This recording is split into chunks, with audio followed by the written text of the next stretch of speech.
বর্তমান সরকারের আমলে কোনো জেলা উন্নয়ন বঞ্চিত থাকবে না বলে জানিয়েছেন স্থানীয় সরকার প্রতিমন্ত্রী মীর শাহে আলম।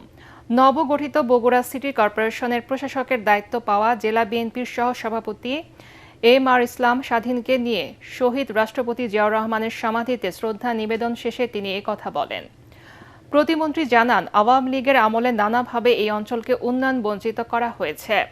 পিছিয়ে পড়া জনপদের উন্নয়নে সরকারের নানা পরিকল্পনা তুলে ধরে শাহে আলম বলেন, এরই অংশ হিসেবে বগুড়াকে দেশের ১৩তম সিটি কর্পোরেশন করা হয়েছে। স্থানীয় সংসদ সদস্যরা এ সময় উপস্থিত ছিলেন। মাননীয় প্রধানমন্ত্রী গোপালগঞ্জ জেলাকে আমাকে আলাদাভাবে দেখার জন্য দায়িত্ব দিয়েছেন।